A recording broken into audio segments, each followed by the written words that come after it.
The latest. Thank you for your love and support. Those who are giving me super thanks, I say thank you. African leaders send a shock wave to World Bank and IMF to stop exploiting Africa. That these institutions are created to cripple the African economy so that these people will keep getting money from Africa. We have everything that it takes. If we are united, we don't need them to generate all the revenues that we need to help solve Africa problems. We have gold, diamond, bauxite all over Africa. So why should we keep on going to these people to give us loan? When our leaders even go for this money, they don't use them for the purpose that they went in for the money. It ends up in the pockets of other people while the citizens suffer. Why do we know that for decades these loans we have been taking has not given any solution to Africa, yet we keep going in for the same thing? Will we stop enriching these people? When? Nigeria, Ghana, Togo, Benin, Angola, all the natural resources in Africa, if we are united, we can use them to solve our problems without going to these people. The institutions are designed to cripple Africa's economy, yet our leaders are always there when we know the reason to which these institutions are established. That's amazing. So that's the latest around the world and in Africa. We can do. Because today, IMF has released 78 billion shillings. But if KRA puts systems in place, we can collect not less than 400 billion shillings.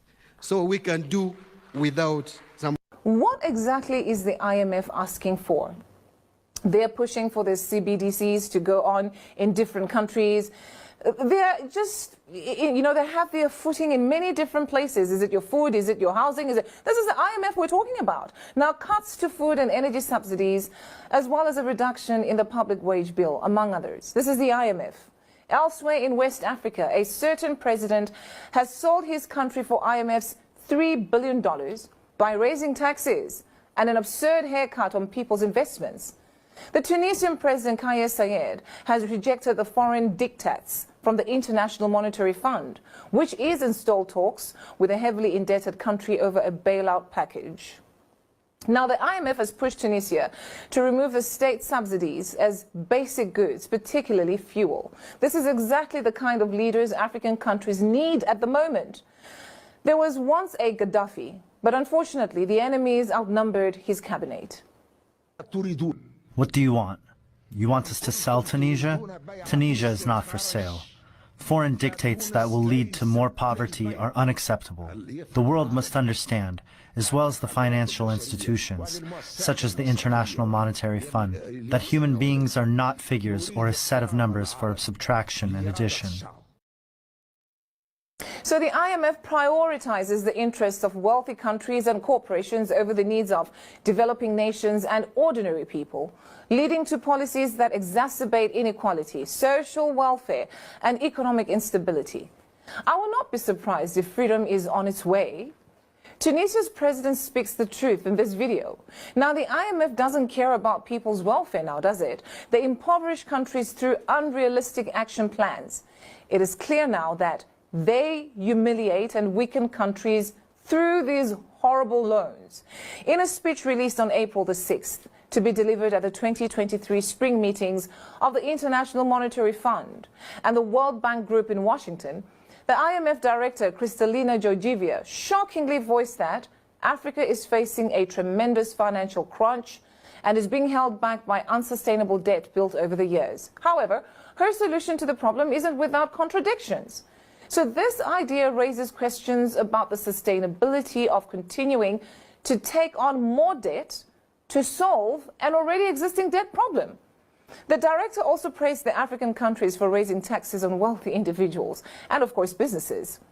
And she said she is seeing positive development in the resource mobilization, a move that some economists argue hinders growth in the private sector. So despite these contradictions, Georgieva pretended to be positive about Africa's future. Many investors say that IMF economic policies failed to address the global inequality and instead have contributed to exacerbating it, contending that Policies often favor the politically connected and the super wealthy rather than the general public. African and third world debt different from the American debt. Number one, America is never going to pay its debts. It doesn't have to. Its debts are in its own currency. We can simply print it. The African debt is not in its currency. The African debt is in U.S. dollars.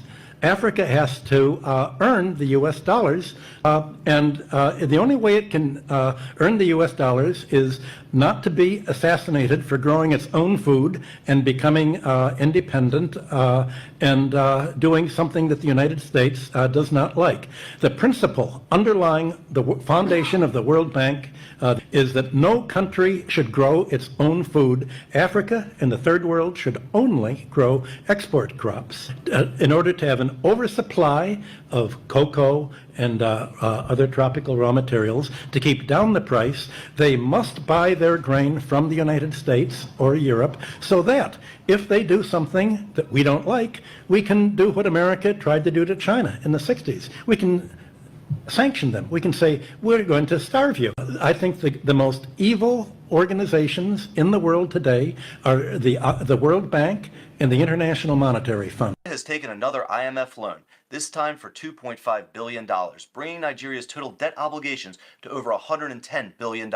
I don't like this deal at all for Nigeria, and I don't think it's an exaggeration to say this is more of an economic hitman type move, and I'm going to explain why. The terms of this IMF loan may seem fair at first glance. It's a $2.5 billion loan at 1% interest rate that will be paid off over 40 years, with no payment due for over 10 years. But here's the problem. The loan needs to be paid back in Western currencies, and the Naira is losing significant value every year, meaning this loan is going to end up costing tens of billions of dollars to Nigeria within a decade. From an economic sense, the effective interest rate would be 1% plus the depreciation of the Naira relative to the US dollar. In the past year, the Naira depreciated 50%, meaning the interest rate would be 51% if the Naira depreciation continues. This is an economy-destroying debt obligation, of course because payments don't start until 2034, when all the current politicians will be long gone when the loan starts to come due. I can understand why this was a tempting loan to take. But let's say the Naira depreciation is only 10% per year, which is very generous. Even in this best-case scenario, that means by 2034, the principal in this loan will effectively grow from $2.5 billion to $7 billion. The payments will then be the equivalent of $1 billion a year and continue for 30 years. So for $2.5 billion today, Nigeria is agreeing to pay the Western banks $30 billion under a 10% inflation rate. But even the loan itself comes with other concessions that should worry Nigerians. Nigeria will have to keep a large portion of this money as foreign reserves, so they can't even spend much of it. They also need to end subsidies on oil, which will hurt their economy, and they will need to enact reforms which will make it easier for Western banks to compete with the domestic Nigerian banks. I understand that in many ways the current administration inherited these problems. However, the terms of this IMF loan will contribute to long-term insolvency. Nigeria has far too many assets, both in raw resources and a talented labor pool, to be in this debt spiral. And the longer they stay reliant on Western banks, the longer Nigeria will operate below their economic potential. International Monetary Fund, IMF, was set up as a crisis lender in 1944 after the world's Great Depression of 1930s and World War II. During that period, international trade fell by 30%. In July 1944, representatives of 44 countries met in Bretton Woods, a town in USA's New Hampshire state, to agree on an international monetary system to aid in post-war recovery. In December 1945, the IMF, which has its headquarters in USA's capital, Washington, D.C., officially began operations. The earliest member nations of the IMF include the United States, the United Kingdom, China, Egypt, Ethiopia, and South Africa. The IMF is a crisis lender. This means it does not lend for projects such as building of roads. Instead, it offers loans to countries facing economic crisis. These challenges are often caused by inappropriate monetary policies or external factors such as natural disasters. However, the IMF loans do come with conditions. The lender has come under sharp criticism over its loan conditions, especially on developing countries in Africa. On several occasions, the the IMF has demanded that borrower countries privatize state-owned companies as well as discontinue subsidy programs. Studies show these demands have plunged citizens of borrower countries deeper into debt. The IMF is also accused of doing little to monitor whether allocated funds were prudently used. Today, the IMF has a total of 190 member countries. Each of the nations is represented on IMF's executive board based on the country's financial importance. Currently, the IMF has financial resources worth about $1 trillion. The total amount owed to IMF as of June 2024 was $147 billion. Out of the 94 countries that owe IMF funds, 48 are from Africa. Egypt owes IMF the most in Africa with a loan portfolio of $10.3 billion. The other African countries whose loans are above $2 billion are Angola, Ghana, Kenya, and Cote d'Ivoire. Others with over $1 billion in loans are Nigeria, Cameroon, the DRC, Morocco, Senegal, and South Africa. Globally, Argentina is the most indebted country to the IMF. It owes nearly $32 billion. The question often asked is, where does the IMF get its money? IMF's funds mainly come from member countries. Each member is allocated a quota, which is the maximum amount of money it can contribute based on how the IMF classifies its economy. Developed nations have much higher quotas. For instance, USA's is over 830,000, while Kenya is 6,900. Quotas are a key determinant of the voting power at the IMF as well. The US, Japan, China, Germany, France, and the UK have the most shares. The IMF also gets an income from interest it charges on loans. Currently, the lender charges as high as over 8% annually in interest. Wealthy member states can pump more funds to IMF under an agreement called New Agreements to Borrow, which is another funding model for the IMF. Countries in need of loans can then get funding from the extra money pumped in. Interest charged on the borrower countries is then added to the wealthy nations' quotas, further raising their shares. Countries can also repay loans using gold. Today, the IMF holds over 2,800 metric tons of gold. The IMF's standard currencies are the US dollar, euro, Chinese yuan, Japanese yen,